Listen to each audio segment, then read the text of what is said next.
कालका विधानसभा में लोकसभा और विधानसभा चुनावों को लेकर गतिविधियां तेज हो चुकी हैं। आपको बता दें कि आने वाले कुछ ही समय में चुनावों की घोषणा हो सकती है, जिसको लेकर सभी राजनीतिक पार्टियों के कार्यकर्ताओं के द्वारा और पदाधिकारियों के द्वारा गांव-गांव जाकर दौरे किए जा रहे हैं। वहीं कई नेताओं के द्वारा पार्टी के द्वारा अपनी टिकट की मजबूती को लेकर भी गांव में जाया जा रहा है और लोगों से बातचीत करके उनकी समस्याओं का हल करवाया जा रहा है। आज भी हम कालका विधानसभा क्षेत्र से भारतीय जनता पार्टी से चुनाव की तैयारी कर रहे उम्मीदवार देशराज पोसवाल से मिलवाते हैं, जिन्होंने इससे पहले भी कई चुनाव लड़े हैं, जिसमें वो जिला परिषद के सदस्य भी रहे हैं और मौजूदा समय में भाजपा के पंचायती राज के जिला अध्यक्ष के तौर पर वो कार्य कर रहे हैं और लोगों को भारतीय जनता पार्टी की नीतियों से अवगत करवा रहे हैं। हमारे साथ हैं देशराज पोसवाल, जो आज हरियोली गांव में पहुंचे हैं। हम उनसे बातचीत करेंगे और जानना चाहेंगे कि उनकी किस तरह की तैयारियां चुनाव को लेके हैं और वो क्या कुछ कर रहे हैं। देशराज जी, आज हरियोली गांव में कार्यक्रम किया गया है, रात्रि का ठहराव का जो कार्यक्रम है आपका वो हुआ है, तो किस तरह से देखते हो इस कार्यक्रम को? आप मोटिव लेके चले हो?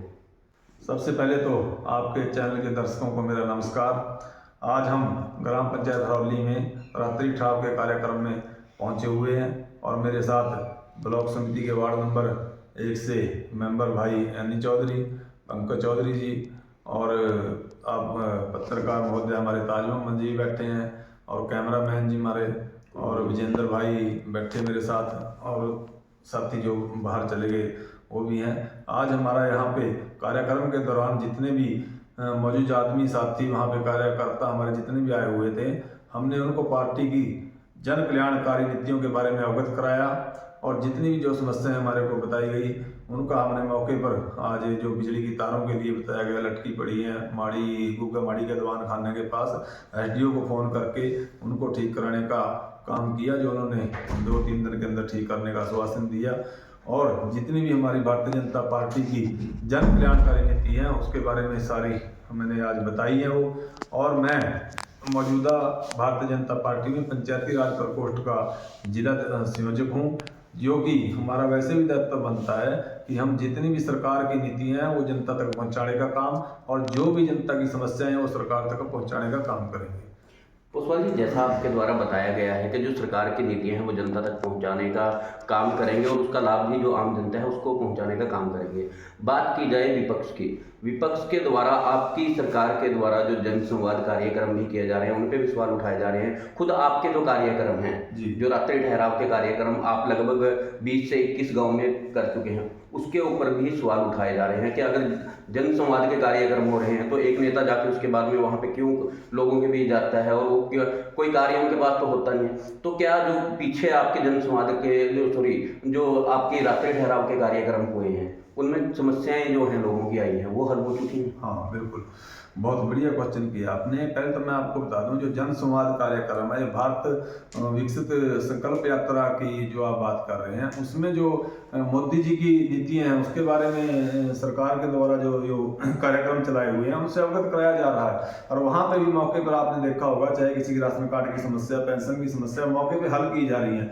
मेरा जो रात्रि ठहराव का कार्यक्रम का जो आयोजन है, मेरा एक अपना पार्टी को मजबूती देने का कार्यक्रम है और 2024 का मिशन लेके इस करके चल रहा हूँ मैं, क्योंकि प्रधानमंत्री जी की हम चाहते हैं कि तीसरी बार में फिर हमारे माननीय प्रधानमंत्री जी आए और जिस प्रकार से आज देश को मजबूती मिली है ये बात तो आप भी मानोगे कि कुछ ऐसे ऐसे काम उन्होंने कर दिए हैं जो कभी सोच भी नहीं सकते थे। तो चाहे आप 3 तलाक का मुद्दा ही लगा लो, अगर हम मुस्लिम भाइयों की समाज से बात करें कि 3 तलाक के मुद्दे का आज हमारे सारे भाई खुश हैं, इस बात को आप भी मानते हो कि हाँ ये बहुत अच्छा कार्य, सराहनीय कार्य था माननीय प्रधानमंत्री जी का। और जितनी भी जो मेरा जो मोटिव था रात्रि ठहराव के कार्यक्रम का वो ये था ताज जी कि हम जाते थे, जैसे दिन में गए, मिले, बातचीत हुई, किसी से मिले नहीं मिले, तो रात्रि ठहराव के कार्यक्रम का मैंने इसलिए शुरू किए हुए हैं कि जाके हम रात को बैठेंगे, जो भी भाई कोई वहाँ नहीं बता सका रात को मिलेगा, कल 10 बजे तक भी आएंगे वो बताएंगे, तो हम उनकी समस्याओं का कोशिश करें हल कराने की। रही बात दूसरी, आपने कहा कि कहीं जिस गांव में गए किन्हीं की समस्याओं का हल हुआ, पिछले कुछ दिनों पहले एक मेरा कार्यक्रम था ग्राम पंचायत बदौर में, वहाँ पे एक गली का काम बंद पड़ा था पिछले 6 महीने से, ठेकेदार उसको बीच में छोड़ के चला गया था। हमने उसी दिन उसको रात को अधिकारियों से बातचीत करके उसको शुरू कराने का काम करें, और वो शायद वो आज गली बन के वहाँ तैयार हो भी चुकी होगी। और उससे पहले हम 1-2 पंचायती चिक्कड़ में थी, वहाँ पे भी ये तारों का, जैसे जो आपके गांव की समस्या है, वहाँ भी तारों का लटकने का काम था, वो भी उसी टाइम हमने एक्शन से बात करके वो भी काम ठीक कराने का। यानी जो हमारे लेवल के काम हो, हमारा हर संभव प्रयास रहता है कि हम उनको काम कराएं। जो हमारे से बस से बाहर है, हमारे कस के काम नहीं है, वो काम हम सरकार तक पहुंचाने का काम है हमारा। हम लिखित में वहाँ दे के आते हैं, पार्टी कार्यालय में देंगे, चाहे हम माननीय स्पीकर साहब को दें, वो देने का काम हमारा करते हैं। तो अगर बात की जाए कालका विधानसभा की, तो आप जो चुनाव लड़ना चाहते हो, कालका विधानसभा से लड़ना चाहते हो, तो आपके द्वारा कालका विधानसभा को क्यों इसके लिए चुना गया है? मैं पहले 2 बार जिला परिषद का चुनाव लड़ चुका हूँ सर, और मेरे वार्ड में आधा ही पंचायतें कालका की थी और आधी पंचायतें पंचकुला की थी। और कालका की जो आप बात कर रहे हैं, क्योंकि मेरा गांव आधा कालका में और आधा पंचकुला में है, तो इसलिए अभी मैंने चुनाव लड़ने की मैंने पार्टी में दावेदारी की है। पार्टी का जो हुक्म होगा, जिसको भी टिकट देंगे पार्टी हमको मंजूर होगा, कोई दिक्कत नहीं। तो इसके अलावा क्या सोच लेके आप चले हो कि कालका विधानसभा की क्या प्रमुख समस्याएं हैं जिनको आप हल करवाने के लिए? देखो ऐसा है, आज ताज जी जैसे भी विकास कार्य हम गाँव में रहे हैं, गाँव के जितनी भी समस्याएं हमारे को पता है, चाहे वो पानी की समस्याएं थी पूरी हल हो चुकी हैं, आज बिजली की समस्या 24 घंटे बिजली की आ रही है, तो जैसे भी रोजगार की समस्याएं, आज इससे पहले भारतीय जनता पार्टी की सरकार से पहले कभी ये नहीं सोच सका था कि आज हमारे जिले में 6 SCS लग चुके हैं और 4 IAS लग चुके हैं, निष्पक्ष भर्तियाँ हो रही हैं। तो हमारा हर अगर रोजगार की बात करें, युवाओं की बात करें, तो हम उनके मुद्दों को लेकर जनता के बीच में आएंगे, और जो भी समस्या जितनी को अगर हमारा संभव प्रयास रहेगा हम उनको पूरी कराएंगे। जो विकास की बात कर रहे हो आप, अगर बात की जाए रायपुर रानी कालका विधानसभा के अन्य रोडों की, तो अगर चाहे इसमें मोरनी का एरिया लगा लो, वहाँ पे भी लोगों के द्वारा सवाल खड़े किए गए हैं जो सड़क बनाई जा रही थी। उसके अलावा जो अपने रायपुर रानी से जो टोका से त्रिलोकपुर चौक होते हुए रायपुर रानी को रोड जुड़ती है, उसका भी बुरा हाल है। तो इन सड़कों का विकास कार्य आज तक क्यों नहीं हो पा रहा है? क्या कारण है कि ये सड़कें बनके तैयार नहीं हो पा रही हैं? आज जी जितनी भी सड़कों का है, आज भी माननीय मुख्यमंत्री जी द्वारा 25-25 करोड़ रुपए का हर हल्के में सड़कों के लिए दिए गए हैं। और जो सड़कों का मान लो रत्तेवाड़ी से ये टोका वाली सड़क थी, जो इसका लिए हमने 2 बार इसका टेंडर फेल हो चुका है। उसका ये था कि पहले हमने इसकी डिमांड की थी RCC सड़क बनाने की, तो RCC सड़क बनाने के कारण उसका एस्टीमेट बढ़ गया, जब तक कैंसिल हुआ। फिर इसको चौड़ी करने की बात हुई तो फरोस्ट का अडंगा बीच में अड़ गया। तो जो भी काम प्रोसेस से चल रहे हैं, और ये सड़कें बहुत जल्द बन के आ जाएंगी, तैयार हो जाएंगी, आपके सामने सड़कें बनेगी। जो रैपरानी वाली सड़क बता रहे हो आप, ये सड़क भी इसी तरह इसका प्रोसेस में है, और इसका आधी से ज़्यादा बन गई, थोड़ी है, ये भी बन जाएगी। सड़कें सारी बननी है सारे हल्के में, ये नहीं है कि नहीं बननी। हर हल्के में 25 करोड़ रुपए का माननीय मुख्यमंत्री जी ने दिए हैं सड़कों के लिए। तो रोजगार की बात करें, जो युवा हैं बेरोजगार हैं, काफ़ी मात्रा में कालका विधानसभा में देखा जा रहा है। पंचकुला की बात करें, यहाँ भी आंकड़े बड़े जबरदस्त सामने आते हैं जहाँ बेरोजगारी की बात है। इसके साथ ही इंडस्ट्री स्थापित हुई है रायपुर रानी के आसपास, लेकिन सरकार के द्वारा, क्योंकि गठबंधन की सरकार है, दावे किए जा रहे हैं 75% जो है युवाओं को नौकरी है जो इंडस्ट्री में दी जाएगी। लेकिन अगर आसपास की बात करें, क्योंकि हमारा गांव हरियली है, इसके नज़दीक हरिपुर है, मोड़ी है, इंडस्ट्री बहुत लग चुकी है, लेकिन कहीं भी इंडस्ट्री में जो लोकल युवा हैं उन्हें प्राथमिकता नहीं दी जा रही। ये इस बात से मैं आपसे सहमत हूँ। ये मैंने 1-2-4 दिन में मैं वैसे भी अपने जो सरपंच है या जहाँ के जैसे BDC मेंबर हैं, ये वैसे भी सुझाव देने वाला था कि जो फैक्ट्रियाँ जिस पंचायत में लगी हुई हैं, वो सरपंच, वो जहाँ के BDC मेंबर हैं, जिला परिषद हैं, वो उनका डाटा लें और उससे पूछें भी उनके पास कहाँ से कर्मचारी हैं, कितने अपने एरिए के हैं, कितने नहीं हैं।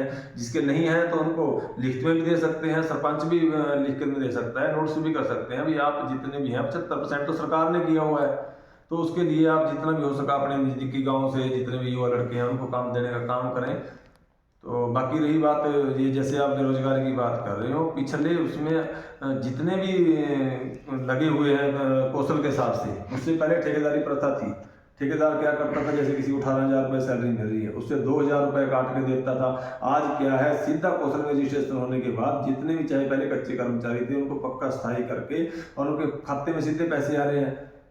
और पहले क्या होता था, इससे पहली सरकारों में 100% हुआ है कि लड़के लगते थे हिसार के रोहतक के आके यहाँ पे नौकरी करते थे और उनके यहाँ पे रेजिडेंस बना के उनको पंचकुला के दिखाया जाता था कि पंचकुला में 3 नौकरियाँ दे देगी। हालांकि वो लड़के सारे होते थे, कोई रोहतक का होता था, कोई करनाल का होता था, कोई पानीपत का होता था।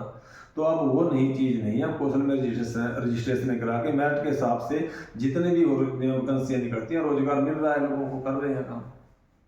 तो कालका विधानसभा की बात की जाए, किस तरह से देखते हो भाजपा की स्थिति को, जो कालका विधानसभा है यहाँ पे? सर अभी 5 स्टेटों के चुनाव में से 3 स्टेटों का नतीजा आया है। लोग भारतीय जनता पार्टी को पूर्ण बहुमत से सरकार बन रही है, लोग चाह रहे हैं और तीसरी बार 100% माननीय प्रधानमंत्री बनने जा रहे हैं नरेंद्र मोदी जी। और कालका में क्या, पूरे हरियाणा में 100% पूर्ण बहुमत से सरकार भारतीय जनता पार्टी की बनेगी, क्योंकि भारतीय जनता पार्टी में लोगों का विश्वास है और भारतीय जनता पार्टी ने सबका साथ, सबकी विकास की नीतियों को लेकर काम किया है और वो काम कर रहे हैं। चाहे कोई किसी विधानसभा में कांग्रेस का विधायक हो, चाहे बीजेपी का है, सबका साथ, सबका विकास की नीति से सबको विकास कराए गए हैं। 5-5 करोड़ रुपए हर विधायक को दिए गए हैं विकास के लिए। तो लोग खुश हैं जी, सरकार दोबारा बीजेपी की 100% रिपीट करेगी। भारतीय जनता पार्टी के द्वारा अगर कालका विधानसभा से आपको टिकट दी जाती है तो आप क्या मैसेज है जो जनता को देने चाहेंगे ताकि जनता आपको वोट डाले? सर मैसेज यही है कि मैं ताजीब जिला परिषद मेंबर रहा हूँ और उस दौरान मेरी पंचायत में कोई ऐसी पंचायत नहीं थी मेरे आड़े में जहाँ मैंने विकास कार्य ना करवाया हो, और कोई एसडीओ, कोई एक्शन, कोई जेई ये साबित कर दे कि कभी किसी से मैंने कोई रिश्वत ली हो, कोई कमीशन के रूप में कोई एक नवा पैसा लिया हो। तो मैं निश्चित तौर पे ये आश्वासन देता हूँ कि मेरी तरफ से कभी किसी तरह की कोई कमी महसूस होने नहीं दूंगा और सभी को साथ लेके काम करने की नीति है। तो यही मैं तो सभी साथियों से प्रार्थना करूँगा कि बढ़ चढ़ कर साथ दें और मेरे को मजबूती दें। तो आज हमारे साथ थे भारतीय जनता पार्टी के पंचकुला से जो जिला के संयोजक हैं देशराज कोसवाल जी। आगे भी इस तरह के हम इंटरव्यू जो हैं नेताओं के लेकर आते रहेंगे। तो आपसे सिर्फ एक ही अपील है कि इस इंटरव्यू को पूरा देखें और इसके साथ ही इसको शेयर, कमेंट, लाइक जरूर करें। आप सभी का धन्यवाद। जी नमस्कार।